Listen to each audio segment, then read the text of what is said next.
Vous avez entendu, vous entendez qu'il y a eu un bord, il y a eu quelque chose qui vient de se passer, comme si tout d'un coup cette matière était stoppée dans son élan, comme presque une balle de ping-pong dont on écrase le mouvement sur une table. La musique est pleine de ces bifurcations soudaines. Mais bifurquer ne veut pas nécessairement signifier une action rapide. Hein ? Je veux vous proposer à présent d'écouter le début de ma pièce d'orchestre extenso, dont la matière est principalement courbée par de semblables transformations de son espace originel. Mais les mouvements topologiques s'incarnent dans la matière musique. Vous voyez ça, par exemple, c'est intéressant, c'est vraiment une catastrophe. Le jeu de mots était trop facile, pardonnez-moi. Les mouvements topologiques s'incarnent ici dans la matière musique de façon entièrement dissemblable, c'est-à-dire de façon totalement différente de ce que vous avez entendu, par affaissement graduel. Ici, on va entendre le passage d'une ligne descendante à la verticalité isochrone. J'ajoute, puisque je vous en ai parlé un petit peu déjà, que cette forme d'extenso et son aspiration, en fait, venait de l'ombilique, le troisième ombilique qui traite de la forme déferlante, le déferlement. Alors évidemment, j'ai fait une bêtise, il ne faut pas que je parle en fait quand je fais ça. Le déferlement est une image aussi qui est très poétique pour moi parce que mais alors oui, pardon, parce qu'elle a un sens elle a une qualité musicale, je trouve, merveilleuse, quoi. Déferlée comme ça. Voilà, extenso. Que vous avez entendu, pour certains, dans le précédent cours, exposé dans le séminaire de Jacques Amblard, mais ici, je vous propose, non pas une interprétation, mais en tout cas une oreille différente, sans que cela infirme naturellement quoi que ce soit de la théorie intonationniste de Jacques Amblard.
À certains égards, la forme utilisée dans Extenso, et c'est pour cette raison que je vous fais entendre, ou plus exactement réentendre cet exemple, à l'inverse de celle de Cascando, puisque partie d'une proposition initiale réduite, une seule note, un Do, elle va immédiatement choisir de se déployer sur presque la totalité de son registre, du registre de l'orchestre, et progressivement réduire son ambitus en le verticalisant. Vous avez entendu les dernières notes, tout d'un coup, l'orchestre, progressivement, mais assez rapidement néanmoins, se retrouve juché sur des ergots verticaux.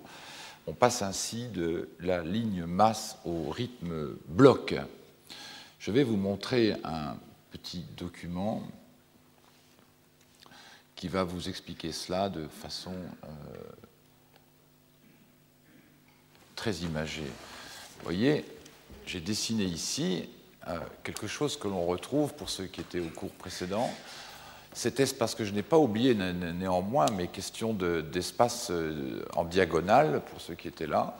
Donc on retrouve cette espèce de simulation de 3 dimensions, en tout cas un système de projection qui va nous faire en permanence regarder de gauche à droite. Et j'ai figuré de façon évidemment très archaïque, je dirais, la forme, avec la proposition de départ, donc cette note, mais il faut bien comprendre qu'il n'y a pas ici une tentative de représentation, mais que, comme je le disais dans ma leçon inaugurale, il arrive que des dessins de ce type préfigurent, si on peut dire, la question de la réalisation musicale.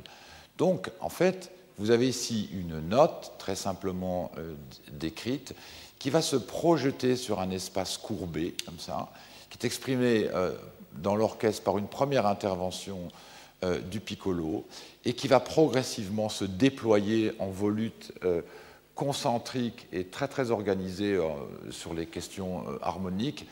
Je me suis d'ailleurs souvent étonné de la perception qu'on avait harmonique de cette pièce parce qu'il y a une quantité de notes assez importante superposées et finalement les gens entendent, le public peut entendre quelquefois qu'une seule mélodie. C'est un phénomène psychoacoustique qui ne manque pas de m'intéresser en tout cas.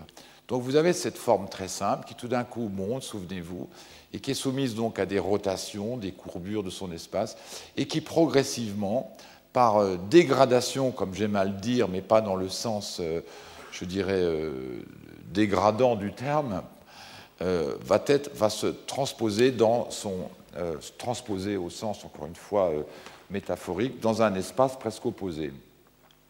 Ici, on a également la forme. À la vérité, j'aurais dû vous présenter celui-ci en premier. Vous voyez, on a un espace simple, comme ça. Donc, en gros, une ligne, un mouvement, une verticalité.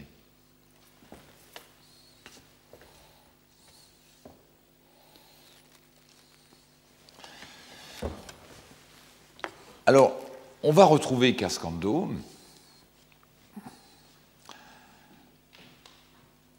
En écoutant à présent, Philippe, l'exemple M13, extrait de mesure 28, 91. Alors, je vais encore me livrer à cet exercice qui consiste à jongler entre les applications.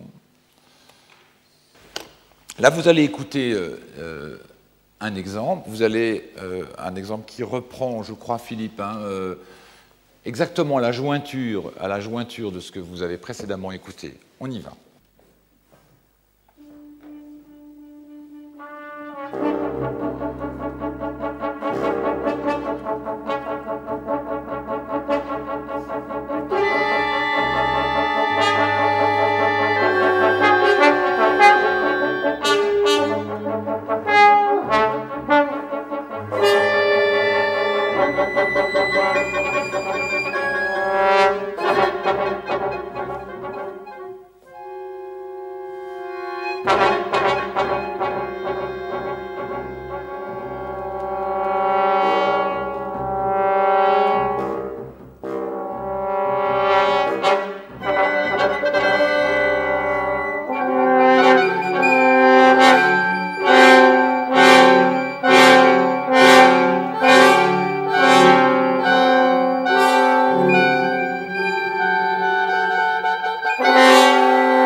La forme isochrone s'est affaissée. Le piccolo a bordé l'espace jusque dans ses extrémités. Personne n'a pu le rejoindre là-haut. La forme s'est extendue aux limites de ses bords, mais elle s'est épuisée. Le processus en cours n'a pu continuer. C'est une extinction par déferlement. J'ai déjà relevé que le début d'Extenso était aussi un déferlement. On y reviendra. La forme, alors, a décidé de se courber en se torsadant. Vous avez entendu à l'instant cette clarinette, ce hautbois, cette flûte qui glissent au mépris de leurs émissions naturelles. Ça a grincé, n'est-ce pas? On a déjà entendu dans Loop le même événement, souvenez-vous. Un gauchissement de l'espace sonore par les glissandis des violoncelles, figurant presque une paraboloïde hyperbolique, une de celles que Xenakis aimait tant dans sa musique. Mais ici, il ne s'agit pas d'une forme expressive ou même figurative. Ici, il s'agissait de passer d'un espace à l'autre. C'est une transition. Ainsi, certaines discontinuités peuvent apparaître au milieu de phénomènes continus. Je rappelle que par extension, j'appelle phénomène continu tout événement sonore persistant. Je répète, phénomène continu égale tout événement sonore persistant.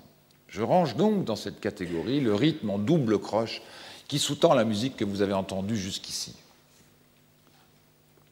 Vous avez remarqué ces items qui toujours reviennent sous une forme ou sous une autre.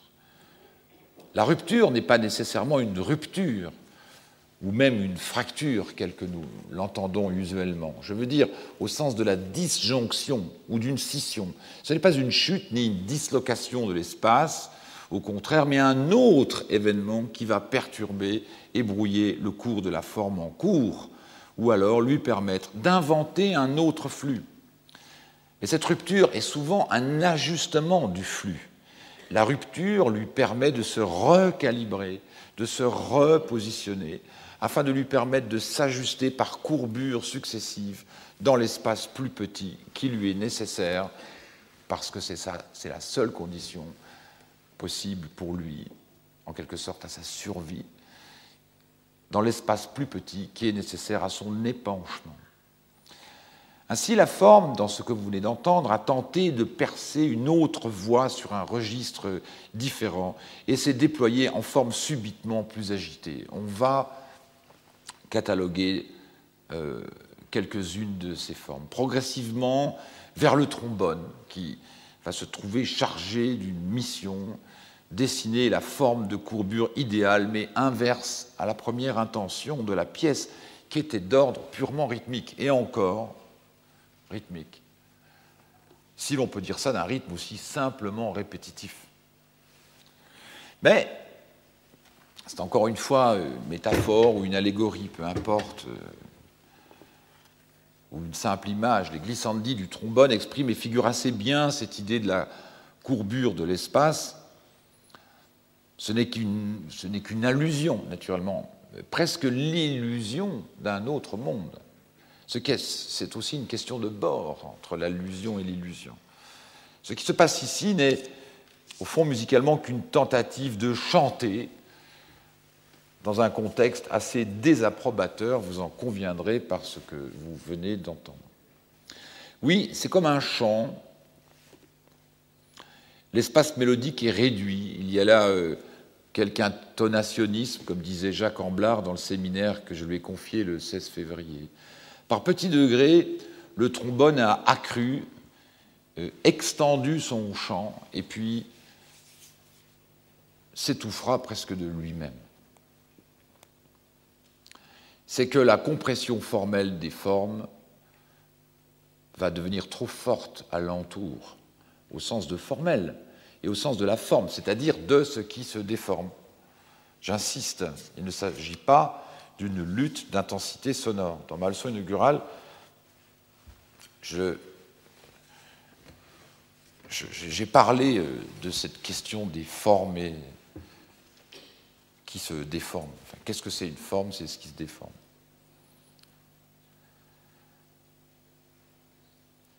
Puis le rythme obsessionnel est revenu au bois, lui offrant par l'orchestration une sonorité creuse et piétinante.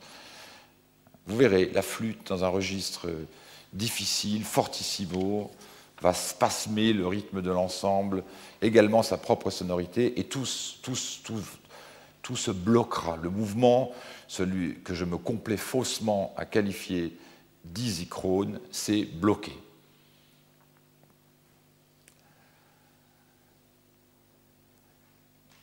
Je suis familier de ce type de situation compositionnelle. C'est une attente. Vous voyez, quand je parle plus lentement avec des espaces de silence, il y a quelque chose qui se passe. Eh bien, ces choses-là peuvent avoir une certaine expression dans la musique. Mais ça ne veut pas dire qu'il va s'agir là de silence.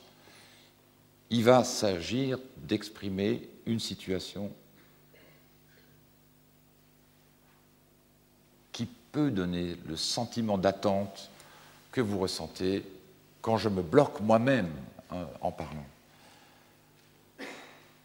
Il ne s'agit pas d'une translation d'un événement sonore à un événement qui n'en est pas un, c'est-à-dire son contraire, et quoi, qui serait le silence. Mais je doute que le silence soit un non-événement, en tout cas sonore.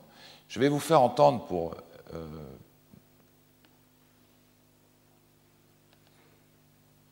un extrait musical d'orchestre d'une autre partition qui s'appelle Apex et qui est mon solo numéro 3 pour orchestre, que j'ai écrit en 93-94. Apex, c'est l'ombilic pointu, vous voyez.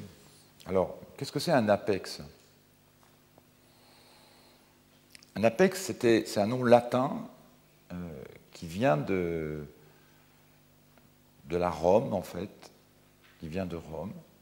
Et c'était la plume qu'avaient les soldats au-dessus de la tête sur leur casque. C'était comme ça qu'on les reconnaissait de loin. Et donc, par extension, ce mot peut également s'appliquer aujourd'hui. On parlera d'un apex cardiaque, par exemple. Enfin, moi j'aime ce mot parce qu'il il possède aussi une très grande force, je trouve, poétique, comme ça, imagée. Je m'intéresse beaucoup à donner des titres à mes pièces qui restent entre une signification, une description, et puis en même temps une énigme. Alors Apex est une partition pour orchestre qui travaille la question du déferlement en pointe, comme ça. C'est-à-dire que les masses se replient un petit peu comme dans un tremblement de terre où les deux surfaces, puisqu'elles sont soumises à des contraintes opposées, c'est le cas de le dire, pour assurer la survie de structure, si on peut dire également, sont obligées de se couper, de casser et de se replier en apex. Et cette partition, qu'on n'aura pas le temps d'entendre évidemment de façon entière, elle est trop longue, possède ces moments d'attente auxquels je faisais référence tout à l'heure, quand je mimais par extension les trous, les espaces de trous auxquels ma propre parole est soumise. Ici, on a un phénomène identique, sauf que vous allez voir, il y a beaucoup de choses qui se passent.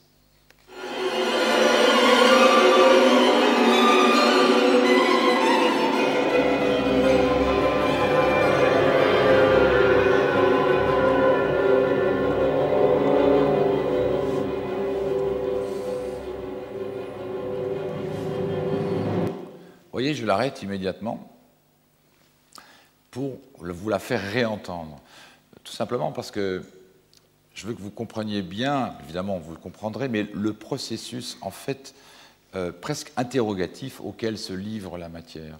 Et souvenez-vous d'Extenso, cette partition donc, qui passe de la courbe au plan vertical progressivement. Ici, finalement, c'est le même phénomène, c'est-à-dire que finalement, c'est la même question, c'est le même problème, mais ce n'est pas la même résolution. C'est-à-dire qu'à une même question, vous pouvez répondre de façon extrêmement différente. En tout cas, en musique, c'est beaucoup plus difficile avec le langage, ou en tout cas beaucoup plus dangereux dans certains cas, naturellement. Mais ici, vous avez une forme mouvante, comme nous avions tout à l'heure dans Extenso. Souvenez-vous du dessin que j'ai montré. D'une certaine manière, nous avons une masse de cordes très importante qui trie, qui est agitée par des tris au quart de ton supérieur, qui donne ce côté presque vibrionnant à la matière. Et cette forme, tout d'un coup, se replie sur elle-même et s'interroge sur son destin. Que va-t-il se passer ? Comment elle va se sortir de ce hiatus dans lequel elle s'est mise elle-même? Quelle va être la possibilité d'inventer des contraintes nouvelles en résolvant celles qu'elle a à traiter immédiatement? Tous ces mots, naturellement, qui sont en quelque sorte des reprises du thème que j'ai abordé avec Cascando. Et je rappelle qu'à chaque fois dans ces cours, les pièces jouées sur scène ne sont pas des analyses, les cours ne sont pas là pour analyser les pièces. Du reste, on ne les analyse pas, je ne les analyse pas, pardon. Mais, je veux dire, elles me servent au contraire à déployer un discours d'ordre général sur mon travail.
Dans cet extrait d'Apex, donc, comme je vous dis, qui veut dire pointe en latin, quelque chose attend.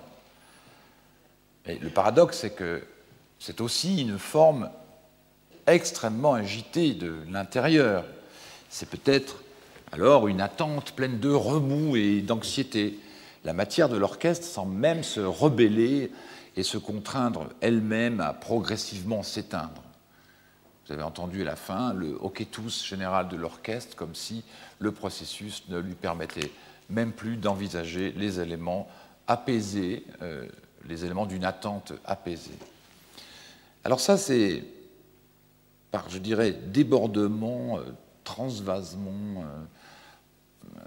processus analogique, c'est quelque chose qui relève de technique, naturellement, au sens musical, mais que l'on peut observer également dans la littérature, par exemple. La question de la technique de l'attente, mise en scène de l'attente, comment on attend en littérature, par exemple.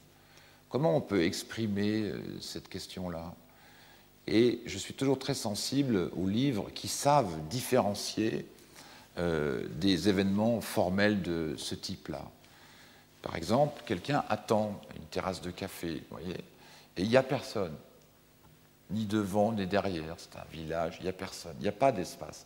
Donc, si vous voulez, ça peut correspondre à une situation assez commune qui consisterait à attendre dans le silence et dans le désert, quoi. Mais vous pouvez attendre place de la Concorde aussi. Vous voyez, c'est pour ça cette raison pour laquelle je tente d'exprimer ce paradoxe dans la question de l'attente avec sa contrariété événementielle. Ici, dans ce passage d'Apex, quelque chose attend.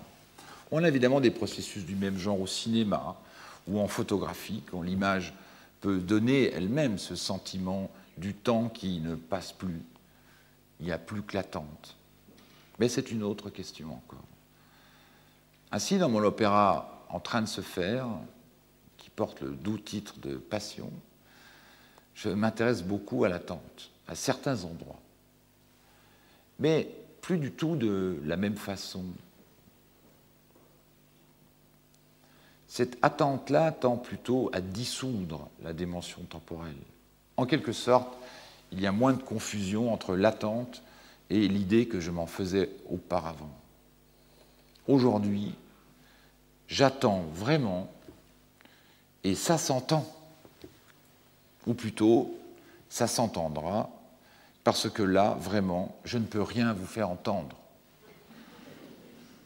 Ce n'est pas fini. Alors, si vous le voulez bien, il faudra vraiment attendre. Mais dans Passion, il y a le texte qui porte cette attente. J'en parlerai dans les séances consacrées à l'opéra. Mais la musique, surtout. La musique s'immobilise quelquefois sur elle-même. Elle se recroqueville comme si elle désirait disparaître. Mais les sons persistent et demeurent toujours. Il n'est pas si facile de se débarrasser de la présence d'un son. C'est bien de cela dont il s'agit, parce que... Pourquoi? Eh bien, parce que la forme pense. C'est-à-dire que c'est au fond moi qui pense. Quelque chose se répète, se bloque, les items ergotent sur leur premier principe d'identité, et c'est moi qui y pense. C'est aussi comme si la forme cherchait son point d'oubli. Vous vous souvenez de l'oubli? J'ai parlé de cette notion dans mon premier cours. Lorsqu'un son se prolonge, j'ai quelquefois le sentiment que je m'y perds, que le sentiment même de son origine s'efface. Lorsque j'étais adolescent, j'aimais beaucoup l'orgue, et je courais les églises pour jouer de l'orgue. Très mal. Lorsqu'on plaque le dernier accord, on tire le son jusqu'à ce qu'il rencontre son point de réverbération. Et puis, subitement, on relève les mains du clavier. C'est un son sans décrescendo, sans crescendo, c'est net et un peu brutal. Puis l'écho de cet accord bascule sous les voûtes. J'adorais cet effet. J'avais le sentiment qu'une autre musique naissait à cet instant. Je perdais complètement le sentiment et le repère tonal au profit de la perception d'un pur objet sonore animé par une vie libre et nouvelle. Mais il existe bien d'autres façons de terminer une pièce, bien qu'à la vérité, je crains de conclure toujours de la même façon, sans jamais conclure. Je me rassure toujours en disant que Flaubert pensait que la bêtise consiste à vouloir conclure. Dans ma musique, quelque chose toujours s'éteint. Oui, je sais, c'est un des grands archétypes de la musique du XXe et du XXIe même. Quelque chose qui signifie, chez moi, voilà, ça va s'arrêter, je m'en vais.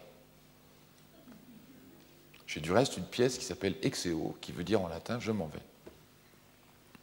Mais l'on sait bien que ça continue.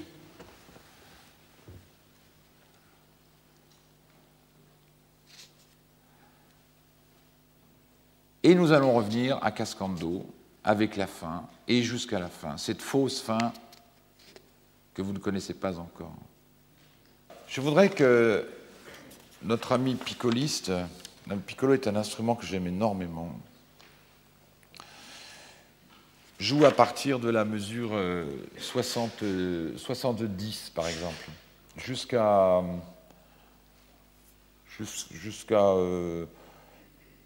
84 par exemple. Lui tout seul.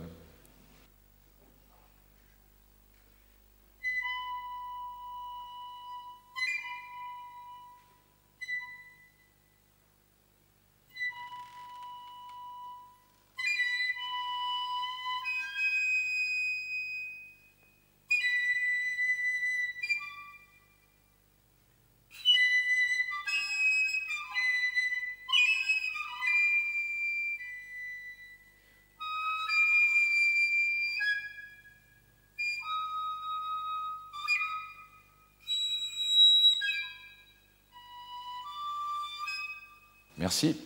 Pourquoi j'aime vous faire entendre cet exemple? Parce qu'il est l'expression presque mélancolique du bord de la pièce elle-même.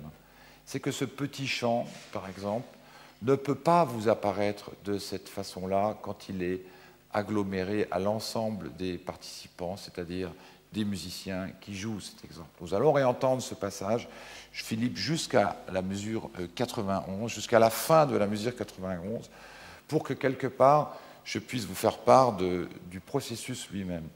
Ce piccolo, à cet instant, est dans les bords. Il est aussi quelque part dans l'attente même de son développement. Il va tenter aussi quelque chose de très particulier, qui est au fond de chanter, mais les limites qu'il donne à l'espace vont servir, en quelque sorte, aux autres musiciens, et vous allez l'entendre dans le petit glissando qui est à la fin, à torsader l'espace entier et à le figer dans un processus presque de non-développement, devant laquelle la musique elle-même devra se poser la question de sa survie future. Quand je parle de sa survie, c'est-à-dire c'est de la finalité de sa propre structure. Philippe, on reprend 70 jusqu'à 91, si tu veux bien.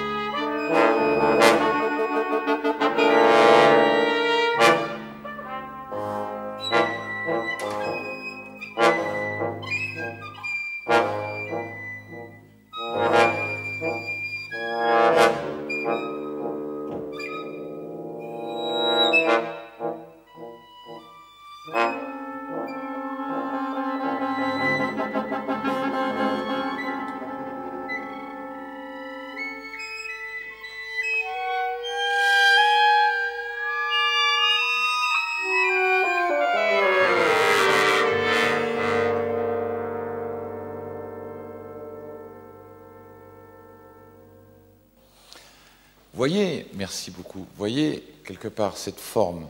Vous avez eu la ligne, ensuite vous avez eu l'ensemble, vous avez reconnu, votre cerveau a déjà repéré cet item, ces répétitions. Vous savez, quand j'ai fait le geste, cette forme qui monte comme ça et qui finalement retombe, c'est aussi un archétype dans la musique, disons, symphonique, ça pourrait être quelque chose qui existe. C'est pas moi qui ai inventé ça, naturellement, mais je donne des figures... c'est presque une grammaire chez moi, c'est-à-dire que lorsque je vous ai fait entendre extenso, tout à l'heure, c'est des formes qui font partie chez moi d'un vocabulaire qui est par ailleurs presque non pas théorisé naturellement, mais en tout cas décrit de façon quelquefois extrêmement précise dans des cahiers secrets. Voilà. Alors, que va-t-il se passer? On est arrivé à un point nodal de la partition. Je vais donc maintenant, au lieu de commenter ce qu'on vient d'entendre, je vais inverser le commentaire en vous racontant cette fin. La question n'est donc plus que s'est-il passé, mais que va-t-il se passer? Alors, la clarinette va tenter quelques nouvelles petites polyphonies. J'aimerais, Véronique, que tu nous joues ça.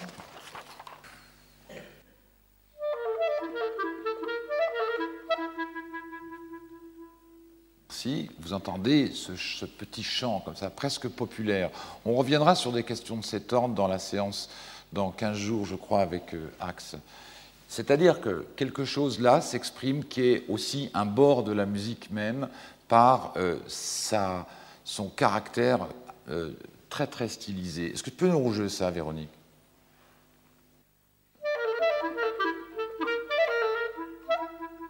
Vous voyez, c'est presque une mélodie populaire qui pourrait venir de n'importe où, quoi. C'est un élément comme ça qui est intégré, mais qui est ici une tentative, c'est-à-dire presque comme la récupération d'un souvenir. C'est aussi un commentaire, mais aussi un commentaire, et même un comment se taire, parce qu'immédiatement, elle disparaît. Tout à coup, et je décris ce que vous ne connaissez pas, l'espace va s'ouvrir brutalement. Les 4 instruments vont entamer une marche harmonique descendante que vous avez déjà entendue tout à l'heure, comme une plainte, puis se refermer presque durement. Le trombone revient. Il semble qu'il ait trouvé sa voix, mais la forme revient. La forme, c'est ce principe isochrone, obsédé par son principe répétitif. Les instruments ébauchent une ligne mélodique et subitement laissent la place au trombone, qui va alors trouver toute sa place, coordonnant et rassemblant les formes qu'avaient tentées précédemment les instruments. Le rythme a disparu. Ça chante, mais le trombone est un peu à côté, décalé, comme s'il essayait de faire dévier ce nouveau consensus. Vous remarquerez à certains moments de la partition une très nette révérence à Edgar Varèse.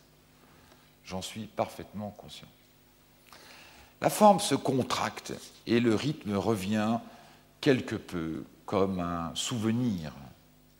La forme dévie sur le côté par un léger glissement intervallique d'un quart de ton. C'est un événement nouveau dans la partition, c'est même une catastrophe. Comme si la forme se courbait tout à coup comme un espace en biais. Celui dont je vous avais parlé dans mon premier cours, un espace diagonal, de travers, légèrement biaisé, incliné, gauchi. C'est aussi une bifurcation. J'ai abusé de ce mot naturellement, ou plus exactement, je l'ai déplacé dans sa signification morphogénétique. René Thom précise que la bifurcation est une situation de conflit entre attracteurs, dont au moins un cesse d'être structurellement stable. C'est donc le cas pour Cascando, qui s'écarte de son chemin au dernier instant. Sa musique replonge ailleurs. Philippe, j'aimerais qu'on joue les dernières mesures de Cascando, vraiment 185.